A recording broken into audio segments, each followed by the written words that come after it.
I don't think I don't think anyone here knows me, aside maybe Tosin, because I know Tosin.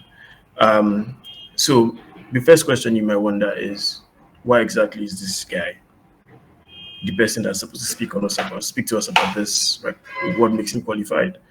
And it's a good question. If I were you, I would ask the same question too. I don't want to listen to just anyone speak.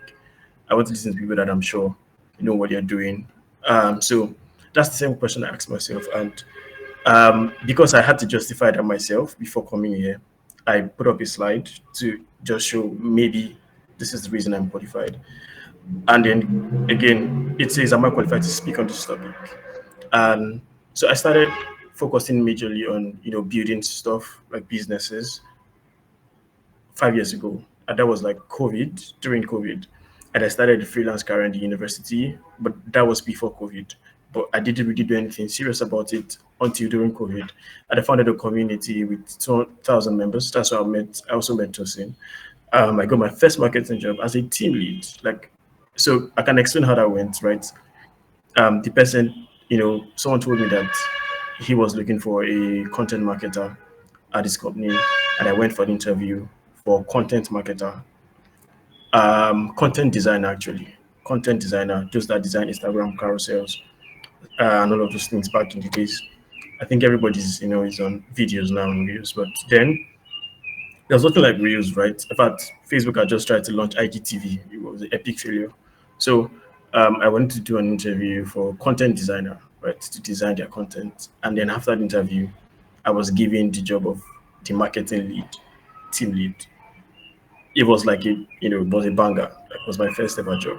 And then I was leading like a team of 4 or 5 people, right? And then I built, a deeply connected personal brand on Instagram, on WhatsApp, through emails. I created a merch brand, Merch Tribe, and I already before we even thought about launching, we already got like 30 people plus, placing orders.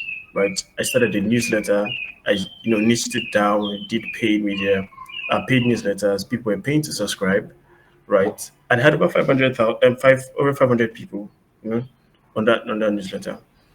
But here is the thing: as of today, none of these things exist. Like, none of these things can be found anywhere.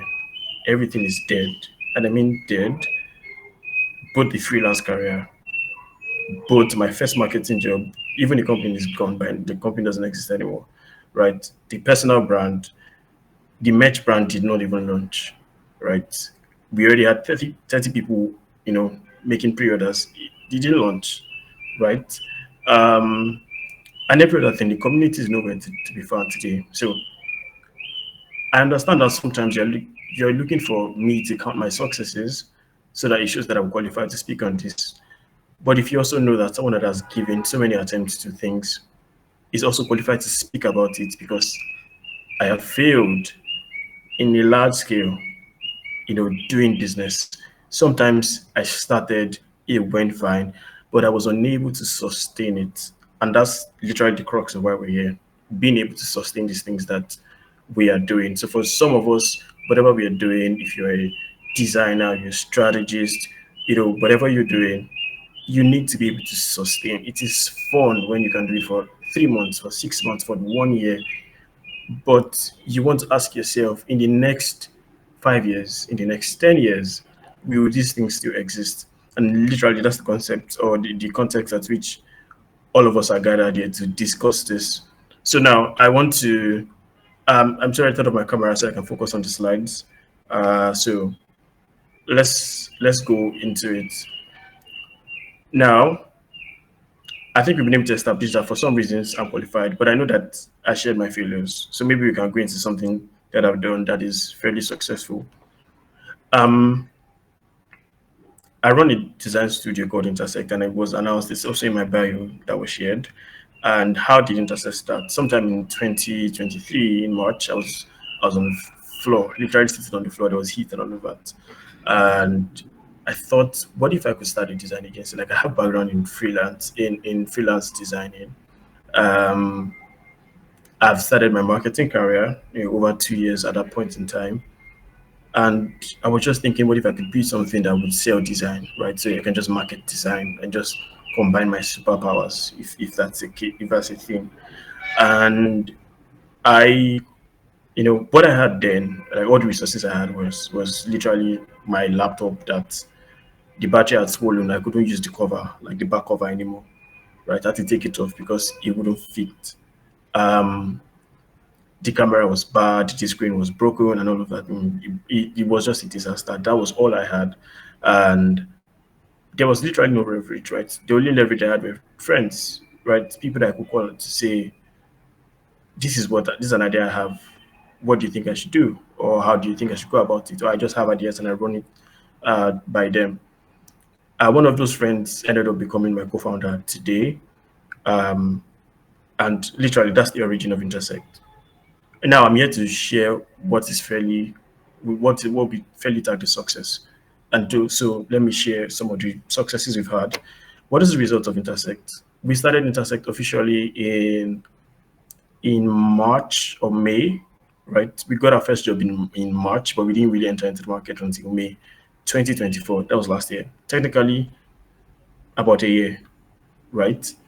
And just between that period, we had um, over 200,000 impressions, over 200,000, yeah, impressions online. But we had 88k reach, particularly on Instagram, right? We've had over 200 leads, and leads are specifically people that were interested in working with us. And then we had 14 projects from all of that in the last 1 year. In the last 1 year, we have gone from just I and my friend was the co-founder to 8 people on the team and other 7 people that we are partnering with to work on, projects just because there are so many we can undo them. We've had projects, tech products in tech startups. We've had founders that are, building tech startups. We've had people in food retail outside the country. We've worked with, currently working with one of the biggest non-profit organizations in Africa. We are working with a hotel, working on a hotel and resort project in South Africa. And then we've worked on some project. Now, some of you know ODS. If you are in Abeokuta, you probably know Ogun Digital Summit, the one that is run by Victor, founder of Grazak. We did the design last year, and so all of those things are some of the things that have attributed to our success. Now, in terms of finance, which is probably the most surprising thing of all, we've done about 58 million naira in revenue, and we've done about 53% profit margin from that.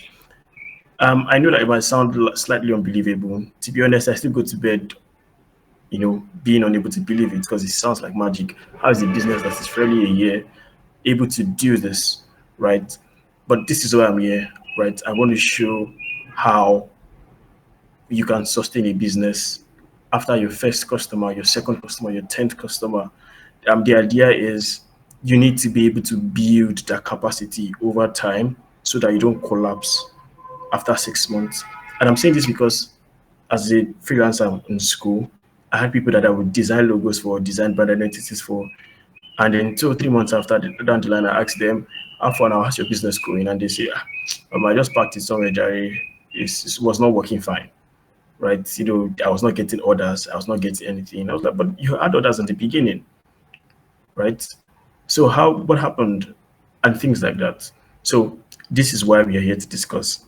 Right. So I've taken probably 13 or 30 minutes thereabouts. I'm going to go into some of the things that we should know. So now there are 5 key strategies that I have highlighted here. There are probably more than that, but there are 5 key strategies here for sustainable business growth. Now, this is a whole lot. There are so many things that are here that can serve as topics on their own. They literally can serve as, titles or themes for conferences. But because I wanted this thing to be exhaustive, I wanted it to carry everything that you need to know, right? I listed them here. So I might not be able to go into all of the details, but I'm hoping that you'll be able to do your work, your own, and in the homework on your own and by yourself to squeeze out the information that is rightfully needed for you to take this up. So 5 key strategies for sustainable business growth. Number 1, always put people first. And I know this sounds maybe commonsensical, but you would have come in contact with businesses that don't prioritize people. And let me tell you why putting people first is number one. Your customers are people. The orders you get are placed by people. The money that you are being paid is paid by people. Your revenue at the end of the year is all contributed by people, right? Those that help you procure your order, your supply chain, whoever those are people, right? Those that help you deliver your product, they are people. Those that help you work on your team, in your organization, in your company, or people, even if you're just a one person, one man team, right? You're a person. So people are literally businesses, right? Business equals people. That's how I put it, and that's how I run with it. So if you're looking to scale or you're looking to sustain your business, you must learn to treat people fairly, treat people right. And then have you hear that how? So who are the people you should put first? Your is your how do you put people first? Kindness. And I know this sounds like a moral lesson, but it's not necessarily a moral lesson, it's a business class. Um, so I'll just say for a moment, ask yourself if you've ever gone to buy something from someone before and then the person is at you. I'll give you an example. When I was in school, I did my undergraduate in Olabisi Onabanjo University. There was one woman in my street then we used to buy Pepsi from. I was a big Pepsi addict. In fact, I thought I was going to die from Pepsi. So I was a big Pepsi addict. And I actually have not tasted it in like 3 years now. But back then, I was taking like 4 or 5 bottles a day. So there was this man we used to buy Pepsi from. And when you go to her, she'll tell you, Kututu, sorry, I hope everyone can hear Yoruba, but I translate English. It's so cold, right? There's no light. And the next question she asks is, "Ṣé ẹ̀yin ní iná lọ́dọ̀ tiyín?" Right? She asked me, "Do you have light?" See, if you don't have light, why do you expect me to have light? And then, for some reasons, it was very terrible because I was probably going to buy this thing because I was hot and I needed to take something cold. So I go to you, and then you don't have it cold, but that's not it. You also disrespect me in the process. So what we would do is we will leave, I and my friend will leave that woman on our street and go almost 3 streets after to go and buy it. Sometimes it's not because it's not cold, it's just because of the way she addresses us. And I'm sure every other person here knows, right? And now sometimes it's not even you that is the one treating people wrongly. It could be your delivery guy, right? It could be your employee. But the point is, if your customers, if the people that are related with you are not satisfied, right, are not being treated kindly, there is a chance they won't come back. And if they won't come back, they won't ask other people to come to you. And then just by virtue of that, your potential for growth is being cut short. I hope this makes sense. Right. So now how do you treat people right? Kindness, satisfaction, delight them, right? Get feedback from them. And why is this important? Because of retention. You want to be able to retain those customers. You want them to be able to come back. You want them to be loyal to you, loyalty, right? You want them to always patronize you. You want to be the first person that comes to their mind when they need something that you sell or a service that you offer. And the next one is word of mouth, right? You want them to be able to tell other people on your behalf that you do what you do. It's super important. It sounds, again, very linear and very simple, but I have seen this play out in maybe because my business is one that one project can bring you 5 million naira, one project can bring you 8 million naira, right? Just one person putting in a word for you does wonders for you. And even on businesses that you sell things that are 8K, 5K, the same thing, right? So I'm going to get to the next one, which is also super important. Is anyone trying to say something?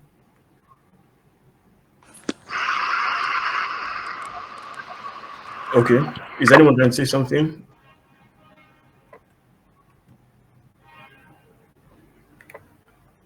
All right. Moving to the next one is get high on your numbers. And I'm using get high like I'm not using it carelessly. Get higher your numbers. I used to tell my people on my team that you cannot scale, you cannot grow what you don't track. It might be boring, but it's important. So first off, if I ask any random one of us here, how many leads, how many leads or inquiries did you do in the month of March? You probably won't be able to tell me. You won't be able to tell me off the top of your head. But it's bad. Why is it bad? It's because you need to know the exact number of people that reached out to you to ask you if you're available to take up a job or a project, or if you sell, if you have an order. They don't have to have bought, they don't have to have converted in customer, but technically you need to track all of those things, right? You see that I was able to tell you amount of reach, amount of leads. Tracking the leads was very difficult because I had to go every night before I go to bed. I'll check how many people reach out to us on Instagram, and people sent us an email, and I'll write the number down every day for the entire year 2024. But this contributed severely into our plan for 2025. And that's how we did. In fact, I'll give you an example. I'll give you context. In 2024, our total revenue was 12.4 million. And I'm reporting about 40, what I report just now? 58 million, right? The remaining, whatever came on top, has come in this 2025. And so, again, I'm saying it's important to track. Now, what are the things you should track? What are the numbers that you should be obsessed with? Metrics, your growth rate, your reach, impressions, your social media clicks, and all of those things. They are important to track. Maybe not the vanity one, maybe not likes, right? Maybe not likes, maybe not comments, but things that are adjacent to your growth or your revenue, right? Track those things. People that make inquiries, people that place orders, others that you fulfilled, others that failed, right? Others that were successful, and things like that. You want to track, you want to, compile data reports. At the end of these trackings, you want to have a data report. In the month of March, we had this amount of people reach out to us. These are the people that eventually bought, right? These are the people that we had to refund and things like that. So those things are very important for decision making. Number one, you become more confident in the things you're doing as a business owner, right? You become very confident because you're very knowledgeable about your business. Then you can scale, right? If you can calculate and say, if 100 people came to ask me if I have plantain, but only 5 people bought in the end, you can tell that only 5% of your average orders or your average inquiries convert into sales. And then you can say, okay, what can I do to have 200 of that? And then you just do your math, and then you know what to chase, right? Your financials, the news. I keep saying that it's important for young people, young business owners, to be obsessed with the news. I know I sound boring, and I know I sound like a broken clock or broken radio, but it's important. There's a reason. All of the things that we do are controlled by economic factors. The performance of your, you know, your economic region, your political economic region is important to you. For instance, as this is a very simplistic example, but I'll use it regardless. If the dollar goes up, right? The dollar goes up, Naira falls. And when Naira falls, it impacts your supply, right? Impacts your operation expenses because, well, fuel cost and all of these things, importation cost, the increase. That's a very simple way of explaining it. But now, if I ask some of us, what are the things that contribute to the increase in the cost of dollar? Some of us might not be able to say, but some of these things are always said in the news every day, right? A simple ban, a simple abolishment of a policy or a trade partnership can literally lead to those things. But you want to know because you want to be able to plan. About last month in March, it was reported that Um, of 24 MSMEs in Nigeria in the last 3 years, 30% of them have shut down. That is 24 million small size and medium businesses in Nigeria. 7.2 million 7.2 million of them shut down between 2023 and 2024. That's a scary number. It's a very scary number. So what I asked myself was, I offer design services to businesses. If businesses are folding up so quickly in Nigeria, then I have to start looking into other markets. And just by thinking in that direction, we have a South African client right now. It sounds very simplistic, but my point is the news and knowing things and knowing these reports, knowing these numbers can help. I read this thing last month, right, around early March, and I'm still quoting the number verbatim. You need to get higher in your numbers. And how do you get higher numbers? By tracking events. When I say event tracking, the things that happen in your business, your orders, sales, inquiries, and all of these things. You need to track every single one of them. Your financials. This one I don't even have to say it. You need to track your financials. You meet people that you started a business or you start a business, and 6 months down the line, I ask you how much have you made so far. I say, maybe like, that's very, very bad precedent. You need to know exactly how much you've made in your business. Every order counts. You need to record all of those things. How much do you spend on delivery? You should know. How much do you spend to outsource your work to someone else?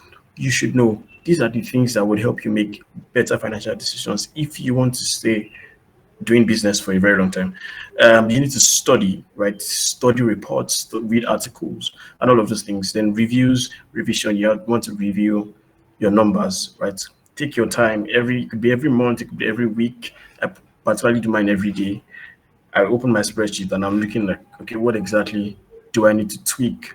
What's the trend here, right? What should I be cautious of? And then you have the results, right? Why is it important to know all of these things, or to do this tracking and get higher numbers? Because it gives you knowledge, number one, and you probably will not believe how important knowledge is as a business owner. And I'm never saying random knowledge. I mean knowledge of your business in your industry, right? The reason I'm having this conversation with everyone here is because someone on the team at Zigara thought that I was knowledgeable enough about this thing. So knowledge places you in that position where you are valued as an expert in what you do. Profitability, right? You want to be able to know your numbers so that you can edge on profit. I did not just give us how much we made. I gave us revenue. I gave us profit margin. That means that about 47.7% of the money we've made in the last, a year plus, we spent it on operations costs and whatever. So in the end, our profit margin was around 20 something million. Right? You need to know all of these things because you cannot scale. Profit margin is profit is the life of your business. To reduce cost, you want to know if I made a payment today. It was for work for Interset Studio. I was paying for some tools, and I figured out that the bank I'm using, the guy that I used to pay was Profidus Bank. Their rate is far more expensive than almost every other card service that I've used in the last few months. So I thought these guys are charging us almost 2,000-3,000 naira more. It's affecting our profit margin. You might disregard it because you say, oh, well, you still have millions in your account. But 2,000-3,000 naira is a lot of money. If you have to pay it every now and then, you'll be surprised that at the end of the year, it could be almost 200K that we spent on high service fee. So we want to cut it down and then just focus strictly on what is profitable for us, and then better forecasting to make forecasting decisions. Forecasting literally just means planning ahead. Prudence means you want to be diligent in your spending and be very conservative. You don't want to spend money anyhow and carelessly. And number three is build a tension-proof structure. When I mean tension proof, I mean the one that it says the wolf came and then he huffed and puffed, and then the building did not shake. Right. I don't know if anybody knows this story, that poem, the three piglets or something. But yeah, it just means that you need a structure. You need to build structure. I'm obsessed with building structure. I hate, and I don't know, hate is probably a strong word, but I hate when I see businesses that are very unstructured. Um, I don't. It just shows that almost everybody on the team doesn't know what they are doing, right? And what are the things that you should be concerned about? You should be very particular about when you're talking about structure. Turnover time is probably the most important thing because this one concerns the client a lot. When you say our delivery service is, when you say our delivery time is 3 days, there is no reason why 5 days after the client or the customer is yet to receive their order. It's wrong and it's an aberration. They won't come back. Even if they come back, they will come back, but they've removed. If you were on a 5 star in their eyes or in their mind before, they've removed 1 star, and then if that thing happens again, they might just leave, right? And you want to be in your best behavior every time, so you want to be able to know things like your turnover time. You want to know your supply chain has to be solid. You want to know this person I'm ordering from, or that is supplying my materials or my raw materials. This is the time that they deliver. You want them to have delivered so that it's not going to be like we are delaying customer because somebody has not supplied and things like that. And this is not just for product centric businesses. I mean service businesses, right? If you know that your bank is like GT Bank that does not work on Friday, you're not going to wait for Friday to procure payments or make transfers or do things like that. Do it on Thursday, right? Those little things, they sound very little and very petty, but these are the things that, and I'm going to tell you why. In the end, you can see why it's already on the screen, but I want to talk about why very importantly. Procurement, your delivery, right? You know, you're using a rider that would, a delivery rider or dispatch rider that we, when you give him order, you first go and sit down under tree to eat mango for like 30 minutes before he remembers that you gave him something. You have to fire that kind of person. You can't build a sustainable business with someone like that. And I mean fire, like seriously fire, because they won't change, right? You need to be sure that everything that has to do with your business is structured. Feedback. Anytime you make an order, you complete an order, whatever it is, let your client ask your client or your customer, what did I do better today? Or how did I do well today? What do you think we should improve on? Because if you're not taking feedback, you don't know what to improve on. And documentation, probably the most important of all of these things. It's the mother of all of it here. You need to write down everything. I mean, write down every single thing. Why? Because you can make references and you can improve on it. Like I said on the previous slide, what you don't track, you cannot scale. So now, how do you do all of these things? Critical point analysis. I'm not going to go into that because it's a project management method. So, but literally just means that you want to be able to optimize for your shortest possible, turnover time, right? You want to, you want to do this. So, for instance, I'll just give an example. Your supplier comes from Kano, or your suppliers come from Kano, your materials come from Kano, and they're just giving that it takes like 2 weeks or say 3 days to get to you, and that makes your delivery time a little extended. Then you ask yourself, okay, is it possible that I can look for somebody in Kwara, or I can look for someone in Ibadan that does the same thing at a relatively simpler or similar cost, you know, and then just make sure that you reduce that. So critical path analysis is just simply looking at mapping what it takes to complete a project and then looking for the fastest possible way to do it. Inventory. And this is not for everybody. I know some of us are not building product-based businesses. Some of us are doing service-based businesses, but inventory just means backup. It just means having a backup plan, right? But in more literal terms, it would mean having a store where you save materials to sell or save materials to reuse and all of those things. But then there's crisis anticipation. You can't fold your hands as a business owner. You can't expect everything to go well as a business owner. sometimes things just blow out of proportion. I'll give an example. Right now in the studio, three of our designers are writing exams, literally in the deep of project when we've promised timeline to clients. Three of them took exams. I can't tell them not to go and write their exams. It's not possible. So now what did I do?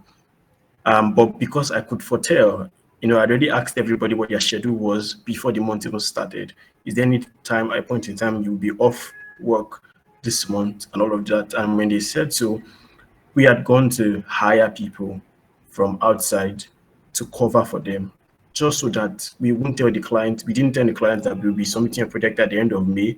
And then at the end of May, we are telling the client we apologize for the delay. Some of our team members went to write the exam. It sounds genuine, but to the client, it's a silly excuse, right? So resource management, touchpoint management, touchpoint just means every point of interaction between you and your customer.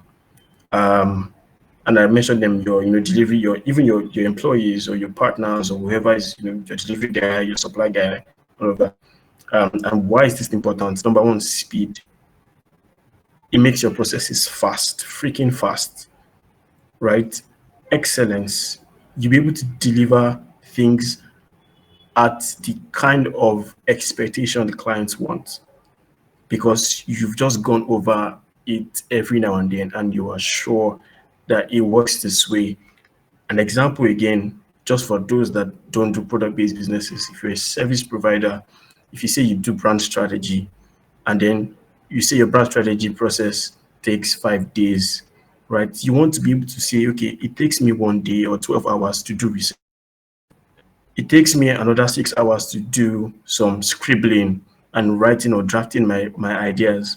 It takes me 1 day to, do the brainstorming and coming up with comms and messaging. It takes me 1 day to have a review. Okay, I figured out that the last time I did this thing or the last two times I did this thing, I had to take 2 days away from the project just so that I can come back with fresh mind. You need to have all of these things written down and known so that you can factor it in your process. And then when you tell your client that we use 2 weeks to deliver brand strategy, you know that by 2 weeks, at the end of 2 weeks, you're delivering something that is super, right? And then quality assurance, right? It makes you aware of the kind of quality you're giving out. And then reliability makes your customers know that they can trust you every now and then, every time. With the next one, quickly, please, if you have questions, please drop it in the chat box. I'll come to treat it afterwards, just because I spent over 30 minutes now. Okay, become a visibility nuisance, which is number 4. And I'm using the word nuisance carefully, right? Nuisance. People don't know what people don't know. People will not patronize you, they can't see you. Like I used to say to people back in the days, right, to friends and people around, you cannot ask me as your family member to patronize you if I don't like you. I'm not going to patronize. I mean, if I don't like what you're selling, or I don't want what you're selling. So, for instance, let's assume that someone in my family starts to sell wristwatches, right? And they're like, "Come on, buy for me, buy for me." And I'm like, "I don't want a wristwatch. Like, I already have like 3." They're like, "Just buy for me now." It's because I'm into family. I'll tell that it doesn't work that way, right? Your customers are outside. You cannot keep selling to the same set of people. You need to find new eyes to see your product. The reason why we were able to scale at this rate at Intersect Studio is because we prioritized paid advertising, which is number 1 here on the how, right? We prioritized paid advertising, and I will tell you, we spent 950,000 naira last year doing advertising, 950K last year. So you see, I can tell you these numbers off the top of my head, and we did this, and it gave us 12.4 million naira. If I had gone to meet my friends, my family, people I've worked with before, and say, how far I don't start business, I don't start design studio, make I design your work now, make I design, and I just can't meet them, but make I design, I'm going to get nowhere, right? 3 years in the line, I would have been dead, like the business would have been dead, because there is literally no source of new customers. So please, become a visibility nuisance.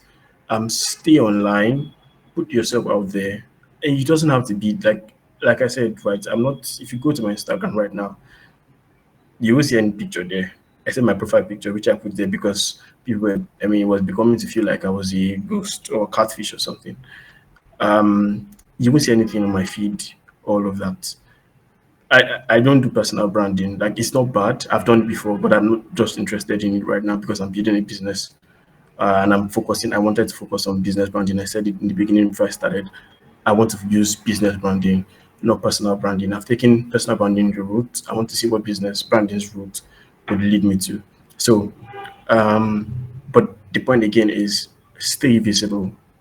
Um, Even if you don't have capital, right? Take 10K, put it on your product or your service, record a video, maybe you're selling design or selling this, record a video, take 10K, give Instagram, right? I used to make the joke, give Zuckerberg, and let him push your business. It might not go far, it might not do a lot, but some people would have seen it, right? Some people that never knew you before would have seen it. You can go and check your saved. A lot of people have saved the post. The reason they saved it is because they like what they saw, right? So what are the things that you should consider? What are the things you should be obsessed with when you want to be a visibility nuisance? Your views, your impressions, your clicks. Clicks are probably the most important because that's how people reach to you. Your audience alignment, and this one is very important. And I'm going to say it from a marketing point of view.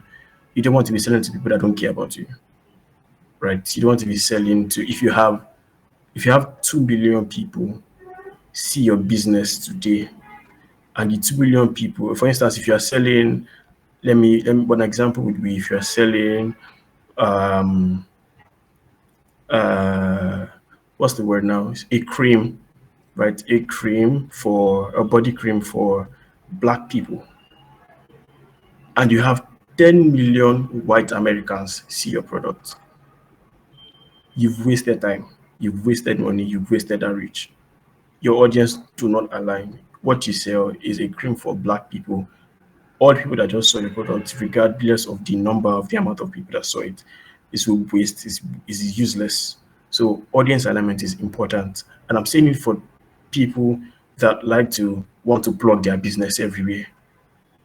Any opportunity, anybody that tweets, you put your business in the comments. Anybody that, it's not bad. Again, I'm not saying it's bad, but I'm just saying that you have to be sure that where you are putting your business, where you're spending your effort, is the right place, right? Is a place where audience exists. Exactly. It's like, selling sanitary pads to men. It's a waste of time. So how? Paid advertising, content creation, word of mouth, community building, collaboration. And why is this important? Because it keeps you top of mind. It brings you new leads. It even make pre-customer referrals. And I'm very particular about pre-customer referrals. I've had cases where people didn't even buy from me, but they just said, somebody reached out to me and said, I should work with you. And I'm like, who's the person that they mentioned the person? I said, I've never had this person before. Apparently, sometimes they just saw my product, saw our ads somewhere, and they sent it to them, right? So you have pre-customer referrals because sometimes the person is not ready to work with you, doesn't even want to work with you, doesn't have a need for your service, but they send it to someone else. It's not always the case. It's not always the case, but it happens. And then in the end, visibility becomes sales. And then number 5, which is the last one, scale gently, then aggressively. The reason I'm saying scale gently, then aggressively is you can't scale aggressively. If you rush your scale, it will tear your structure. You need to build in a progressive way where you can adjust your structure gradually. Now, for instance, if we are taking the amount of projects that we are working on right now, when we just started, you would have messed up so bad. Right? We had to come gradually. Even right now, we're almost struggling to put all the projects together because there are just so many, critical projects.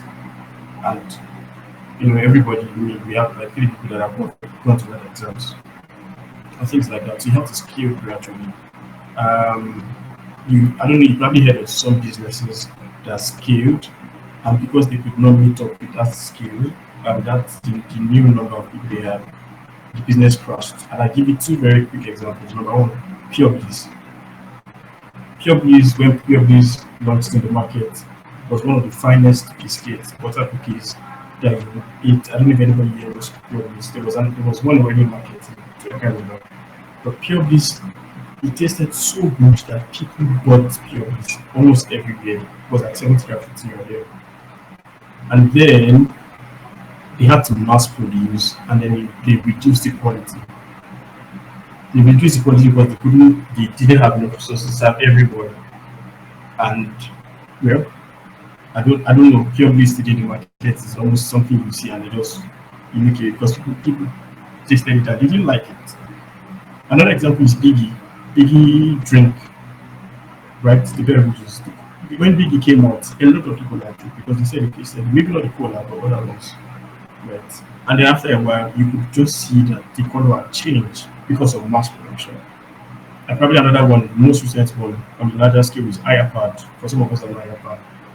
When we were running this, they had this massive user um, what's the word now?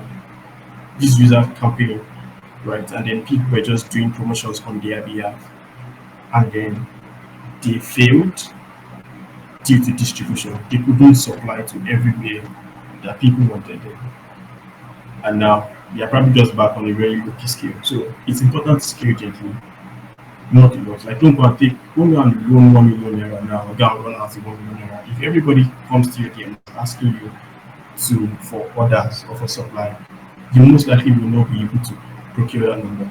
So you have to start gently. And why is it important to scale? What are the things that you should focus on when you're scaling? Your pricing. As you scale, as you grow, you want to be able to check your pricing. And this is also important. There's also a good reason why you should know your numbers because you want to be able to look at things like cost, things like profit margin, and to be able to tweak. Okay, if I add 5 naira here on a scale of 1,000 orders, how much is going to come in? Right? Is it sustainable? What are other people are charging? How can I charge it and stuff like that? Your average order numbers, your monthly active customers, team efficiency, your supply quantity. These are things that you should focus on. These are things that help you scale. For instance, if you're growing as you're growing your business, right? You need to start looking to hire more people. You can't do everything yourself. You can't eat all the money alone. Else, your business is going to crumble because your structure cannot handle that size of impact. And then, how? What are the things you would consider when scaling, branding, visibility, automations? And that's very important for this conversation because as a business that is trying to grow online, at some point you cannot do everything yourself, right? You can't really want to go to Instagram and reply message, go to the email and reply my email and stuff like that. So automation tools for those of us that may be familiar, automation tools are tools that just helps you um, make your life easier digitally. So you have things like Zapier, where somebody clicks on the link, it sends them a message, it does that on your behalf until they get to the stage where you're sure that you're ready to buy. Experimentation, right? You want to always try new things, even if it's I mean, obviously it has to be at a small scale, but always try new things. Try new things. Don't stick to the same thing. Don't stick to doing the same thing all the time. I give you a good reason. The reason we were able to increase our margin or our revenue this year was because we tried to see if we could hire developers, offer developer service. So what we did was I spoke to some of the development teams I knew or already knew, and then I spoke to some of the clients. I said, if you guys are looking for this project, when we are done designing, rather than you now going to look for developers, we will hire developers for you. And then it worked out, right? At least we are doing 3 projects now that are, simply there. We're not doing anything, right? It's an experimentation, just graduating. Then we want to look into partnerships. Right. Funny was I'm sure everybody here knows funny already. When people come to your Instagram page, after they what do they do? Where do they go? Right. If somebody goes to your website and they what happens next? And those things there. Somebody sees your brand somewhere.